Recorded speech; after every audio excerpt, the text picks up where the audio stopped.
हमारे प्रदेश के अध्यक्ष सम्माननीय मदन राठौड़ जी, कैबिनेट में मेरे साथी उप मुख्यमंत्री प्रेमचंद बैरवा जी, हमारे मीडिया के संयोजक भाई वशिष्ठ जी, पिंकेश जी, सभी मेरे पत्रकार भाई और बहनों,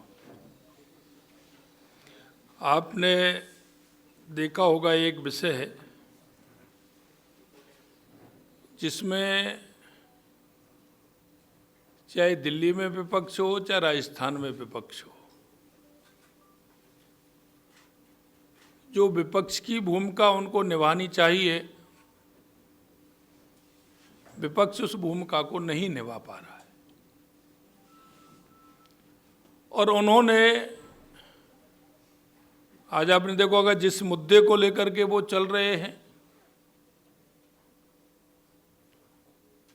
यह मुद्दा तो आपको आज़ादी के बाद ही लेना चाहिए था, लेकिन आपने देखा होगा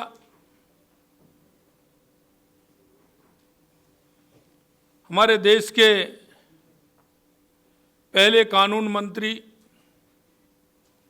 और जिन्होंने इस देश में संविधान निर्माण करके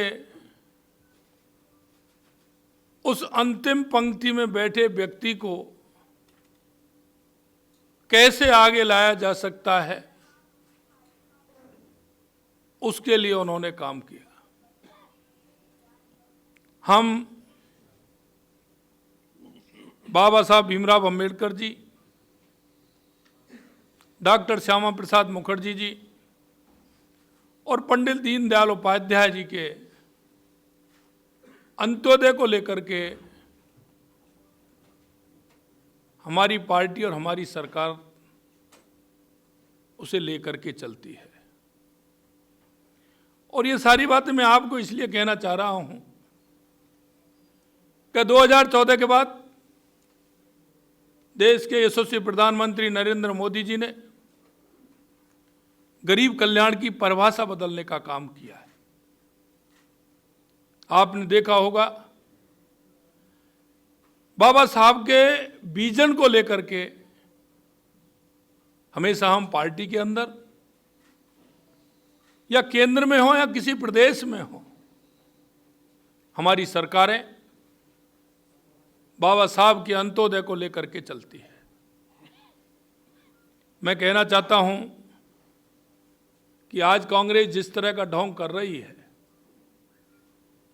मैं कहना चाहता हूं कि कांग्रेस ने बाबा साहब को कितना अपमानित किया, उनका मजाक उड़ाया। उन्होंने कानून मंत्री पद से इस्तीफा दिया, इस्तीफा दिया नहीं, इस्तीफा लिया गया था। मैं कांग्रेस के उन लोगों से कहना चाहता हूं कि जरा वो बाबा साहब के उस इस्तीफे की कॉपी प्रेषित करें। बाबा साहब ने उसमें क्या लिखा, उनकी पीड़ा क्या थी, उनका 1952 का चुनाव कांग्रेस ने टिकट क्यों नहीं दिया, 1954 में भी नहीं दिया। बाबा साहब चुनाव लड़े तो उनका विरोध किया। देश की जनता इन सवालों का जवाब चाहती है। और आपने देखा होगा कि उन्होंने नेहरू, इंदिरा, संजय गांधी, राजीव गांधी के इस देश के अंदर कितने स्मारक, कितने उनके नाम से योजनाएं,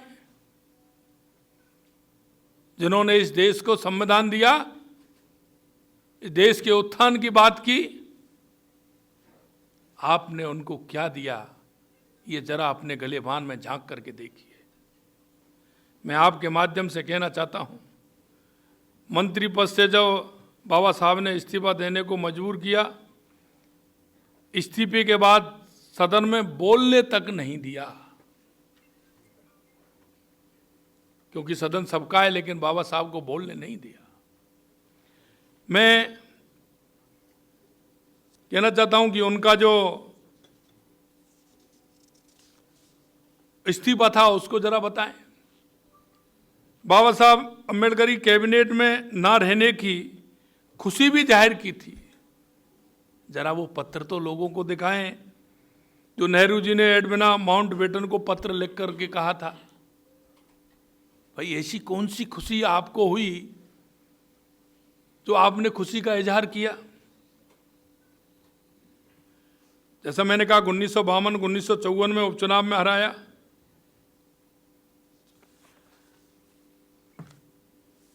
कांग्रेस पार्टी इतने दिन तक शासन में रही, बाबा साहब को भारत रत्न तक नहीं दिया, जरा उसका भी खुलासा करें। अगर भारत रत्न दिया तो हमारे पूर्व प्रधानमंत्री अटल बिहारी वाजपेयी जी इस सरकार में शामिल थे और माननीय अटल बिहारी वाजपेयी जी ने बाबा साहब को भारत रत्न दिलाने का काम किया। मैं आपसे कहना चाहता हूं, हमारे देश के यशस्वी प्रधानमंत्री नरेंद्र मोदी जी ने सरकार आई तो दिल्ली में अंबेडकर सेंटर बना करके तैयार किया। लंदन में जहां बाबा साहब रहते थे उनकी स्मृति में, उनके जो निवास स्थान है उसकी स्मृति में वहाँ अंबेडकर हाउस बनाने का काम किया, अंबेडकर स्मृति बनाने का काम किया। और मुझे सौभाग्य मिला कि मैं अब की बार जब लंदन गया तो बाबा साहब के उस स्मृति पर जाने का मौका मिला और मैंने वहाँ श्रद्धांजलि अर्पित की। मैं आपसे कहना चाहता हूँ, बाबा साहब का एक भी स्मारक कांग्रेस ने नहीं बनाया। पंच तीर्थों का निर्माण देश के यशस्वी प्रधानमंत्री नरेंद्र मोदी जी ने किया, जबकि पूरे देश भर में, जैसा मैंने आपको बताया, नेहरू, इंदिरा गांधी, संजय गांधी, राजीव गांधी के नाम से सैकड़ों स्मारक, अस्पताल, सड़कों के नाम रख दिए गए। आज वो किस तरह से ढिंढोरा पीट रहे हैं। भाई आपको देश की जनता ने नकार दिया, आप देश की जनता के साथ आपने कितना धोखा किया। कांग्रेस ने हमेशा झूठ और लूट का सहारा लिया। कांग्रेस ने हमेशा जाति धर्म की राजनीति की। कांग्रेस ने हमेशा भ्रष्टाचार की राजनीति की। मैं कहना चाहता हूं, आपने देखा होगा संसद के अंदर किस तरह से राहुल गांधी ने धक्का मुक्की कर सांसदों को गिरा दिया। मान सकते हैं आप युवा हैं, लेकिन उन सांसदों को किस तरह से आपने गिराया, उनको किस तरह से बेइज्जत किया, महिलाओं को बेइज्जत करने का काम किया। मैं कांग्रेस पार्टी से इतना कहना चाहता हूं कि वो कुछ तो शर्म करें। देश के का संविधान जिन्होंने, सामाजिक अधिकार जिन्होंने सशक्त बनाने का काम किया, आप उनके नाम से जिस तरह से काम कर रहे हैं ये ठीक नहीं है। और इसमें अगर आपको करना है तो बाबा साहब देश के महानायक हैं, उनको बीच में लाने की कहाँ आवश्यकता पड़ रही। लेकिन जिस तरह से कांग्रेस कर रही है, तोड़ मरोड़ करके, माननीय हमारे गृह मंत्री जी के उस भाषण को किस तरह से कर रही है, आपने भी देखा होगा, उससे पहले भी देखा होगा, बाद में भी देखा होगा। लेकिन मैं कहना चाहता हूं कि एक छोटे से अंश को प्रेरित करना ये शर्मनाक बात है। मैं इतना कहना चाहता हूं कि कांग्रेस जिस तरह से, क्योंकि उसके पास कोई मुद्दा नहीं है, कांग्रेस ने कभी देश के विकास की बात नहीं की, अंतिम पंक्ति में खड़े व्यक्ति की बात नहीं की। कांग्रेस हमेशा बात करती है तो जैसा मैंने कहा झूठ और लूट और भ्रष्टाचार की बात करती है, और एक इनकी आदत में आ गया है, कांग्रेस बिना सत्ता के नहीं रह सकती, सत्ता लोलुप है। एन केन प्रकार वो सत्ता को काबिज भी रहना चाहती है और सत्ता के बिना नहीं रह सकती। उसका अंदर का बड़ा दर्द है, क्योंकि उन्होंने जिस तरह से सत्ता का दुरुपयोग किया है, देश की जनता ने उसका जवाब उनको दिया है। और मैं कहना चाहता हूं, देश की जनता ये सारा कुछ देख रही है। आने वाले समय में जनता इसका भी जवाब देगी। मैं आपके माध्यम से यही कहना चाहता हूं कि बाबा साहब भीमराव अम्बेडकर जी जैसे महापुरुष को इस